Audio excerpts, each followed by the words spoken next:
Hello dear students, आज का जो हमारा टॉपिक है वो है टॉप 20 एमसीक्यू क्वेश्चंस कंप्यूटर के जो प्रीवियस ईयर में पूछे गए हैं। इनमें से हमने 20 ऐसे क्वेश्चंस हैं जो इम्पोर्टेंट है आने वाले एग्जामिनेशंस के लिए। तो चलिए शुरू करते हैं हम आज का हमारा टॉपिक। इससे पहले हम वीडियो शुरू करें, आपसे एक रिक्वेस्ट है, हमारे चैनल को सब्सक्राइब करिए, लाइक करिए और कमेंट करिए प्लीज़। तो आपको पता है कि एक वीडियो बनाने में कितनी मेहनत लगती है, तो प्लीज़ हमारे इस चैनल को आपका सपोर्ट चाहिए। चलिए शुरू करते हैं। ये रहा आपके स्क्रीन पे पहला क्वेश्चन। फर्स्ट क्वेश्चन है AIX is an operating system of which company. यानी कि AIX एक ऑपरेटिंग सिस्टम है, आपको बताना है ये किस कंपनी का ऑपरेटिंग सिस्टम है। इंपॉर्टेंट क्वेश्चन है। तो ऑप्शन आपके ये है, एप्पल है, यूनिसिस, IBM, माइक्रोसॉफ्ट। इनमें से बताना है आपको इसका सही आंसर क्या है। इसका जो सही आंसर बनता है वो है option number C, IBM। IBM की जो फुल फॉर्म है वो है international business machine. Important point है, यहाँ से ये भी आप याद रख सकते हैं IBM की फुल फॉर्म। तो इसका जो सही उत्तर है ऑप्शन नंबर सी है। और AIX की जो फुल फॉर्म है वो क्या है, वो है एडवांस्ड इंटरैक्टिव एग्जीक्यूटिव है इस AIX की फुल फॉर्म। ये एक ओपन सोर्स ऑपरेटिंग सिस्टम है, यानी इसके लिए आपको कोई भी पेमेंट नहीं करना पड़ता है। तो ये किसके बेस पे बनाया गया है, यूनिक्स ऑपरेटिंग सिस्टम के बेस पे ये बनाया गया है। चलिए नेक्स्ट क्वेश्चन की ओर चलते हैं। Question number 2, in which year was the Google incorporated as a company. तो किस साल गूगल की इसकी पहली बार गूगल किस ईयर में एज ए प्राइवेट कंपनी घोषित किया गया है, आपको बताना है। आपके ऑप्शंस है 2000, 2005, 2002, 1998। इसका जो सही उत्तर है वो है 1998। यानी कि गूगल 1998 में इसको पहली बार एज ए प्राइवेट कंपनी घोषित किया गया है। तो इसकी जो घोषणा की गई वो दो लोगों ने इसकी की है। एक का नाम है क्या, लेरी पेज, और दूसरे का नाम है सेग्री बिन। तो यहाँ पे देख लीजिए, लेरी पेज और सेग्री बिन ये दो दोस्त थे जिन्होंने इसकी शुरुआत की है। यहाँ पे ये इसके नीचे आया है। चलिए मैं यहाँ पे क्रॉस कर देता हूँ, आप देख लीजिए यहाँ पे लिखा है by founders of Larry Page and सेग्री बिन। इन दो लोगों ने इसकी शुरुआत की है कब, 1998 में। क्वेश्चन नंबर 3 की ओर चलते हैं। A region of a computer memory where frequently accessed data can be stored for rapid access is called। तो वो कौन सा मेमोरी में, कंप्यूटर के मेमोरी में वो कौन सा रीजन है, वो कौन सा हिस्सा है जहां आप एक्सेस कर सकते हो डेटा को फ्रिक्वेंटली, यानी कि बहुत जल्दी आप उसको एक्सेस कर सकते हो। यानी कि रैपिड एक्सेस के लिए आप उस कंप्यूटर की मेमोरी के हिस्से का इस्तेमाल करते हो, उसका आपको नाम बताना है। क्या उसे कुकीज़ बोलते हैं, प्राइमरी मेमोरी बोलते हैं, सेकेंडरी मेमोरी बोलते हैं, या कैश मेमोरी बोलते हैं। तो इसका जो सही उत्तर है वो है ऑप्शन नंबर डी। तो उसे हम कैशी मेमोरी के नाम से जानते हैं। और कैशी मेमोरी किस लिए इस्तेमाल की जाती है, रैपिड एक्सेस के लिए। अगर आपको मेमोरी के किसी भी हिस्से में बहुत ही जल्दी जाना हो तो आप किस मेमोरी का इस्तेमाल करते हो, कैशी मेमोरी का इस्तेमाल किया जाता है। Region of the computer memory where frequently accessed data can be stored for rapid access is called cache memory. और कैशी मेमोरी जो है इसको टेम्परेरी मेमोरी भी कहा जाता है। In other words, a cache is a temporary storage area where frequently accessed data can be stored for rapid access। यानी कि जब भी आपको जल्दी किसी भी मेमोरी के किसी भी हिस्से में जाना होता है तो आप किसका इस्तेमाल करते हो, किस मेमोरी का इस्तेमाल करते हो, कैशी मेमोरी का आप इस्तेमाल करते हो। चलिए नेक्स्ट क्वेश्चन की ओर चलते हैं। Question number 4, in computer terminology what is the full form of RAM, यानी कि जिसको हम शॉर्ट में रैम बोलते हैं, इसकी आपको बतानी है फुल फॉर्म। तो रैम की जो फुल फॉर्म है वो है रैंडम एक्सेस मेमोरी। यानी कि आप रैंडमली किसी भी मेमोरी के किसी भी हिस्से पे एक्सेस करते हो, इसको हम बोलते हैं रैंडम एक्सेस मेमोरी। इसका जो सही उत्तर बनता है वो है ऑप्शन नंबर ए। तो देख लीजिए, रैंडम एक्सेस मेमोरी जो है वो क्या है, इसका जो फुल फॉर्म है रैंडम एक्सेस मेमोरी, रैम की फुल फॉर्म है। ये कंप्यूटर की वो मेमोरी है जिससे आप रैंडमली एक्सेस कर सकते हो। तो इसमें आपको किसी मतलब सिक्वेंशियल नहीं जाना पड़ता है, किसी मेमोरी के किसी भी हिस्से में आप रैंडमली जा सकते हो। इसको हम बोलते हैं रैम यानी कि रैंडम एक्सेस मेमोरी। ये जो रैम होती है इसको हम बोलते हैं वोलेटाइल मेमोरी भी हम इसको बोलते हैं, यानी कि अगर लाइट चली गई तो इसमें जो डेटा है वो भी चला जाएगा। आई होप ये आपको समझ आया होगा। चलिए नेक्स्ट क्वेश्चन की ओर चलते हैं। Question number 5, in the world of computer what is Ubuntu. आपको बताना है कंप्यूटर के लैंग्वेज में उबंटू क्या है। क्या ये एक फायरवॉल है जिसको डेवलप किया है माइक्रोसॉफ्ट ने? क्या ये ओपन सोर्स है, लाइनक्स ऑपरेटिंग सिस्टम की ओर से बनाया गया एन ERP सिस्टम है, या latest financial software package by Infosys? आपको इसका जो आंसर बताना है, ये उबंटू क्या है। ये एक ओपन सोर्स ऑपरेटिंग सिस्टम है। किस बेस पे बनाया गया है? लाइनक्स के बेस पे इसको बनाया गया है। उबंटू एक ऑपरेटिंग सिस्टम है, लेकिन कौन सा ऑपरेटिंग सिस्टम? ओपन सोर्स, यानी कि इसके लिए आपको पेमेंट नहीं करना पड़ता है, फ्री आपको ये मिल जाता है, इसलिए इसको ओपन सोर्स सॉफ्टवेयर कहा जाता है। किसको? उबंटू को। तो इसका जो सही आंसर है वो ऑप्शन नंबर बी। यहाँ पे देख लीजिए, ये एक ओपन सोर्स सॉफ्टवेयर है। कौन? उबंटू एक ओपन सोर्स सॉफ्टवेयर है। ये किस बेस पे है? डेबियन और लाइनक्स के बेस पे इसको बनाया गया। ये जो उबंटू वर्ड है ये अफ्रीकन वर्ड है, जिसका मतलब होता है ह्यूमैनिटी टू अदर्स। ये इसका जो ये अफ्रीकन वर्ड है उबंटू, हाँ, लेकिन है तो ये ओपन सोर्स सॉफ्टवेयर का नाम, लेकिन अफ्रीका में इसका जो फुल मीनिंग है वो है ह्यूमैनिटी टू अदर्स, बाकी लोगों के प्रति क्या? इंसानियत का भाव। चलिए नेक्स्ट क्वेश्चन की ओर चलते हैं। Question number 6, pivot table is a future of which of the following software. आपको बताना है कि पाइवोट टेबल इनमें से किस सॉफ्टवेयर का एक फीचर है। क्या ये माइक्रोसॉफ्ट एक्सेल का है, माइक्रोसॉफ्ट वर्ड का, माइक्रोसॉफ्ट एक्सेस का, या माइक्रोसॉफ्ट पावर पॉइंट का? आपको बताना है किस सॉफ्टवेयर का फीचर है। तो ये जो टेबल है, टेबल का मतलब क्या होता है? जिसमें रोज और कॉलम मिल जाते हैं तो उसको हम बोलते हैं टेबल। लेकिन पाइवोट टेबल हम किस में बनाते हैं? और जो हम टेबल बनाते हैं जिसमें हम रोज और कॉलम को मिला के सेल बन जाती हैं, टेबल बन जाता है, तो वो एक्सेल ही है। तो इसका जो सही उत्तर है वो है ऑप्शन नंबर ए। तो इसका आंसर है माइक्रोसॉफ्ट एक्सेल। तो पाइवोट टेबल किस में बनाया किस सॉफ्टवेयर का फीचर है? माइक्रोसॉफ्ट एक्सेल का। चलिए नेक्स्ट क्वेश्चन की ओर चलते हैं। Question number 7, who among the following invented the computer language COBOL. तो आपको बताना है कि इनमें से दिए गए ऑप्शंस में से किसने कंप्यूटर की लैंग्वेज, कंप्यूटर की बहुत सारे लैंग्वेजेस है उनमें कोबोल जो है, यानी जिसको कॉमन, इसकी जो फुल फॉर्म है कोबोल की वो है कॉमन बिजनेस ओरिएंटेड लैंग्वेज। याद रखना है, फुल फॉर्म ऑफ कोबोल का जो फुल फॉर्म है वो है कॉमन बिजनेस ओरिएंटेड लैंग्वेज। इसकी जो इन्वेंशन है आपको बताना है वो किसने की है। इसका जो सही आंसर है वो है ऑप्शन नंबर ए, यानी कि ग्रेस मोरे होपर। आप ये इसका इन्वेंटर है, किसका? कोबोल लैंग्वेज का। ये कंप्यूटर की एक लैंग्वेज है जिसको किसने बनाया है? ग्रेस मोरी होपर ने इसको इन्वेंट किया है। तो यहाँ पे देख लीजिए, ग्रेस मोरी होपर ने इसको डिज़ाइन किया है। किस ईयर में इसको डिज़ाइन किया गया है? 1959 में इसको डिज़ाइन किया गया है। चलिए नेक्स्ट क्वेश्चन की ओर चलते हैं। जो ये 8th क्वेश्चन है, second generation computer can be characterized largely by their use of. जो हम देखते हैं जनरेशंस ऑफ कंप्यूटर, हमने देखा है first generation, second generation, third generation, fourth generation, और अभी तक फोर्थ जनरेशन ही चल रही है। तो जो सेकंड जनरेशन है आपको बताना है इसमें किस टेक्नोलॉजी का इस्तेमाल किया गया है। तो आपको पता है कि फर्स्ट जनरेशन में जो इस्तेमाल किए गए हैं वो क्या है? Vacuum tubes. और सेकंड जनरेशन में किस चीज़ का इस्तेमाल किया गया है? ट्रांजिस्टर्स का। और थर्ड जनरेशन में इंटीग्रेटेड सर्किट का। और फोर्थ जनरेशन में माइक्रो प्रोसेसर्स का इस्तेमाल किया गया है। तो यहाँ पे हमसे पूछा गया है कि सेकंड जनरेशन में किस चीज़ का इस्तेमाल किया गया है। तो इसका जो सही आंसर है वो क्या है? ट्रांजिस्टर्स का इस्तेमाल किया गया है सेकंड जनरेशन में। तो इसका ऑप्शन नंबर डी आंसर है, ट्रांजिस्टर्स का इस्तेमाल किया गया है किस जनरेशन में? सेकंड जनरेशन में। तो जो कंप्यूटर्स है उनको हमने डिफरेंट कैटेगरी में डिवाइड किया गया है on the base of technology, यानी कि टेक्नोलॉजी के बेस पे उनमें से डिफरेंट टाइप्स ऑफ टेक्नोलॉजी हमने इस्तेमाल की है।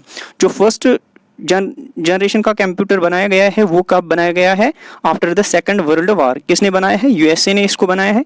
इसमें किस चीज़ का इस्तेमाल किया गया है? वैक्यूम ट्यूब्स का। और जो सेकंड जनरेशन है वो इंट्रोड्यूस की गई है 1960 में, इसको इंट्रोड्यूस किया गया है। इसमें ट्रांजिस्टर्स का इस्तेमाल किया गया है इंस्टेड ऑफ वैक्यूम ट्यूब्स। तो इसका जो सही आंसर यहाँ पे बनता है सेकंड जनरेशन में किस चीज़ का इस्तेमाल किया गया है? ट्रांजिस्टर्स का। आई होप ये क्वेश्चन आपको समझ आया होगा। चलिए नेक्स्ट क्वेश्चन की ओर चलते हैं। Question number 9, desktop computers, laptop computers, tablet and smartphones are different types of. आपको बताना है जो डेस्कटॉप कंप्यूटर्स होते हैं, लैपटॉप कंप्यूटर्स जो होते हैं, टैबलेट या स्मार्टफोन कंप्यूटर जो होते हैं, ये किस टाइप के कंप्यूटर के टाइप्स हैं?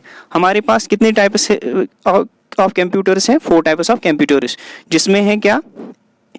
Mini computer, micro computer, main frame computer and super computer. आपको बताना है जो यहाँ पे दिए गए हैं, यानी कि डेस्कटॉप कंप्यूटर है, लैपटॉप है, टैबलेट है, स्मार्टफोन, आपको बताना है ये किस कंप्यूटर के टाइप्स है, यानी कि इनमें से ये किस कंप्यूटर के टाइप्स हैं। आपने देखा होगा डेस्कटॉप, लैपटॉप, टैबलेट, स्मार्टफोन जिनका हम आम तौर पर अपनी ज़िंदगी में इस्तेमाल करते हैं, तो ये किस कंप्यूटर के टाइप्स हैं? ये आते हैं माइक्रो कंप्यूटर्स के टाइप्स, यानी कि इसका जो सही उत्तर है वो है ऑप्शन नंबर सी। तो यहाँ पे देख लीजिए, डेस्कटॉप कंप्यूटर्स हो, लैपटॉप हो, या पीडीए जिसको हम पर्सनल डिजिटल असिस्टेंट्स बोलते हैं, चाहे टैबलेट या स्मार्टफोन हो, ये सभी किस के टाइप्स हैं? माइक्रो कंप्यूटर के। और जो माइक्रो कंप्यूटर्स हैं आज हम इसको वाइडली इस्तेमाल करते हैं और ये फास्ट ग्रोइंग कंप्यूटर है, क्योंकि इन्हीं कंप्यूटर्स का आज हम ज़्यादा इस्तेमाल करते हैं। That is why they are fast growing computers. क्योंकि इसका इस्तेमाल इसलिए भी किया जाता है क्योंकि ये बहुत ही चीप कंप्यूटर होते हैं, यानी कि हमें ये सस्ते मिलते हैं as compare to super computer, main frame computer and mini computer. That is why they are fast growing computers. कौन? Micro computers. तो इसका जो सही आंसर बनेगा वो है option number C. Next question, dash is the smallest unit of data in a computer. आपको बताना है स्मॉलेस्ट जो डेटा है कंप्यूटर में उसको क्या बोलते हैं? क्या उसे गीगाबाइट बोलते हैं, क्या उसे बिट बोलते हैं, क्या बाइट बोलते हैं, या टेराबाइट बोलते हैं? इसका जो सही आंसर है वो है ऑप्शन नंबर बी, यानी कि बिट उसको बोलते हैं। स्मॉलेस्ट यूनिट ऑफ डेटा उसको बिट बोलते हैं। ये जो बिट है ये एक्चुअली बाइनरी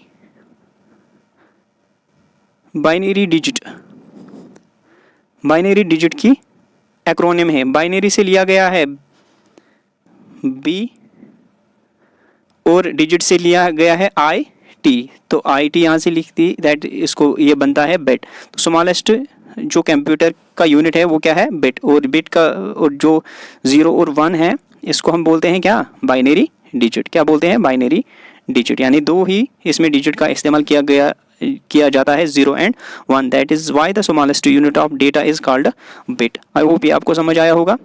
देख लीजिए एक्सप्लेनेशन इसकी, बिट है इसका answer. Bit is the smallest unit of the data of the computer. जो जब 8 बिट्स मिलते हैं तो वो क्या बनाते हैं? एक बाइट बनाते हैं। और 1024 बाइट्स क्या बनाते हैं? 1 किलोबाइट। और 1024 किलोबाइट्स क्या बनाते हैं? 1 मेगाबाइट।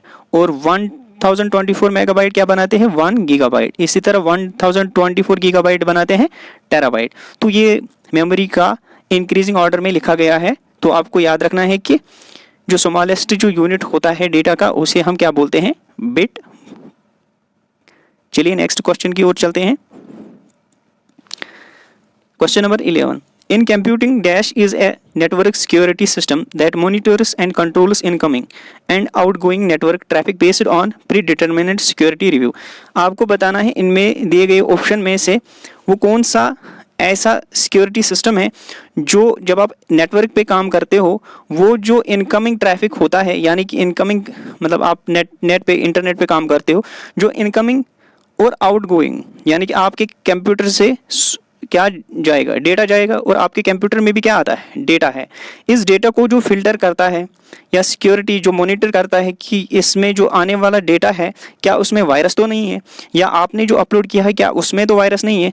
इसको बीच में एक दीवार होता है जो इसको मॉनिटर करता है, उसका नाम बताना है उसको क्या बोलते हैं, क्या उसे कुकीज़ बोलते हैं, क्या उसे स्पाईवेयर बोलते हैं, क्या उसे स्पैम बोलते हैं, या उसे फायरवॉल कहा जाता है। तो इसका जो सही आंसर है वो क्या है, फायरवॉल। फायर का मतलब है आग, वॉल का मतलब होता है दीवार, यानी कि आग से बचाने वाला दीवार का मतलब तो नहीं है, लेकिन ये कुछ ऐसा ही होता है, क्योंकि ये आपको आपके जो कंप्यूटर्स होते हैं वो बचाते हैं किससे, वायरसेस से, डिफरेंट टाइप्स ऑफ वायरसेस से ये बचाता है कौन, फायरवॉल। तो इसका जो सही आंसर है वो क्या है, फायरवॉल। ऑप्शन नंबर डी इसका सही आंसर है। तो देख लीजिए इसकी explanation. Firewall is a network security device that monitors and filters incoming and outgoing network traffic। तो यही बचाता है जो इनकमिंग और आउटगोइंग ट्रैफिक होता है उसको कौन उसकी सिक्योरिटी किसके ज़िम्मे होती है, फायरवॉल के ज़िम्मे होती है।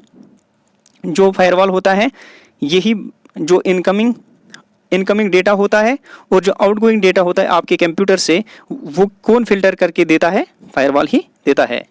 चलिए नेक्स्ट क्वेश्चन की ओर चलते हैं। Question number 12, who among the following invented the world wide web, जिसको हम जनरली क्या बोलते हैं, WWW, इन 1989। यानी कि इनमें से आपको बताना है कि वर्ल्ड वाइड वेब की इन्वेंशन किसने की है। तो ये है आपके ऑप्शन। तो इसका जो सही आंसर है वो है ऑप्शन नंबर सी। क्या है, option number C, Tim Berners Lee ने इसकी इन्वेंशन की थी। किसकी, WWW की, जिसकी फुल फॉर्म क्या है, वर्ल्ड वाइड वेब। और किस साल इसने इसकी इन्वेंशन की, 1989 में इसने इसकी इन्वेंशन की थी। तो ये इसकी एक्सप्लेनेशन है, देख लीजिए। टिम बर्नर्स-ली ये एक ब्रिटिश साइंटिस्ट था जिसने इन्वेंट किया था वर्ल्ड वाइड वेब किस ईयर में, 1989 में। जब ये काम कर रहा था किस कंपनी में, CERN कंपनी में। तो इसने वहाँ ही इसकी इन्वेंशन की, किस चीज़ की, WWW, यानी कि वर्ल्ड वाइड वेब किसने की थी, टिम बर्नर्स-ली। तो सही ऑप्शन क्या है, इसका आंसर क्या है, ऑप्शन नंबर सी। चलिए नेक्स्ट क्वेश्चन की ओर चलते हैं। Question number 13, which of the following is not an antivirus. आपको बताना है इनमें से कौन एंटीवायरस नहीं है, इज नॉट एन एंटीवायरस। तो क्वेश्चन को आपको ध्यान से पढ़ना है। एग्जामिनेशन में कभी कभार ये नॉट नज़र नहीं आता है तो हम कुछ और ही टिक करके आते हैं। तो आपको बताना है कौन नहीं है इसमें एंटीवायरस, अवास्ट, लाइनेक्स, नॉर्टन और कैस्परस्के। आपको बताना है इनमें से कौन एंटीवायरस नहीं है। तो आप देख लीजिए, जो अवास्ट है ये भी एक क्या है, एंटीवायरस है, नॉर्टन भी एक एंटीवायरस है और कैस्परस्के भी एक एंटीवायरस है। और जो लाइनेक्स है ये क्या, ये एक ऑपरेटिंग सिस्टम है। क्या है, ऑपरेटिंग सिस्टम। याद रखना है लाइनेक्स एक ऑपरेटिंग सिस्टम है। तो यहाँ हमारा जो आंसर बनेगा वो है ऑप्शन नंबर बी, लाइनेक्स। तो लाइनेक्स कोई एंटीवायरस नहीं है, बल्कि ये क्या है, एक ऑपरेटिंग सिस्टम। तो चलिए इसकी अब एक्सप्लेनेशन देखेंगे। तो इसका जो सही आंसर है वो है option number B, Linux. Linux क्या नहीं है, एंटीवायरस नहीं है ये, बल्कि एक सॉफ्टवेयर है, लेकिन ओपन सोर्स सॉफ्टवेयर है ये, यानी कि इसके लिए आपको क्या पेमेंट नहीं करना पड़ता है। चलिए नेक्स्ट क्वेश्चन की ओर चलते हैं, क्वेश्चन नंबर 14 की ओर। In the context of digital computer which of the following pair of digits is referred as binary code. इनमें से दिए गए ऑप्शंस में आपको बताना है बाइनरी कोड जो है, बाइनरी कोड किस डिजिट से आप रिप्रेजेंट करते हो। आपको बताना है क्या 3 और 4 से करते हैं, 0 और 1 से करते हैं, 2 और 3 से करते हैं, या 1 और 2 से। मैंने आपको पहले भी बताया कि बाइनरी कोड का मतलब होता है क्या, बाइनरी डिजिट। बाइनरी डिजिट में हम ओनली 2 ही नंबर्स का इस्तेमाल करते हैं, किस किस का, 0 एंड 1। 0 मतलब ऑफ, 1 का मतलब ऑन एंड ऑफ हम इस्तेमाल करते हैं, यानी कि 0 और 1 का इस्तेमाल करते हैं। तो ऑप्शन नंबर बी इसका सही आंसर बनेगा यहाँ पे। तो चलिए एक्सप्लेनेशन की ओर चलते हैं। ऑप्शन नंबर बी इसका सही आंसर है। In the context of digital computer 0 and 1 is referred as binary code या बाइनरी डिजिट भी हम इसको कहते हैं। चलिए नेक्स्ट क्वेश्चन की ओर चलते हैं। Question number 15, in the field of information and communication technology, जिसको हम बोलते हैं क्या, ICT, what is the full form of FDD, यानी कि इंफॉर्मेशन कम्युनिकेशन टेक्नोलॉजी में किस, जिसको हम शॉर्ट में ICT बोलते हैं। इसमें आपको बताना है FDD का मतलब क्या है, इसकी जो फुल फॉर्म है वो क्या है। इसकी जो फुल फॉर्म होती है वो होती है फ्लॉपी डिस्क ड्राइव। इसका जो सही आंसर बनेगा यहाँ है बी, ऑप्शन में लिखा है फ्लॉपी डिस्क ड्राइव। चलिए एक्सप्लेनेशन की ओर चलते हैं। बी ऑप्शन सही आंसर है। तो फ्लॉपी डिस्क ड्राइव ये एक क्या होती है, ये डिस्क यानी कि डिस्क ड्राइव का मतलब क्या है, ये एक स्टोरेज मेमोरी होती है जिसमें हम कंप्यूटर के बहुत सारे डेटा को स्टोर करते हैं। आई होप ये आपको समझ आया होगा कि एफडीडी की जो फुल फॉर्म है वो क्या है। नेक्स्ट क्वेश्चन, विच शॉर्टकट की is used for previewing the page before printing, यानी कि पेज को प्रिंट करने से पहले हम उसे क्या करते हैं, प्रीव्यू करते हैं, यानी कि उसे पहले हम देखते हैं कि प्रिंट करने के बाद ये कैसा दिखेगा।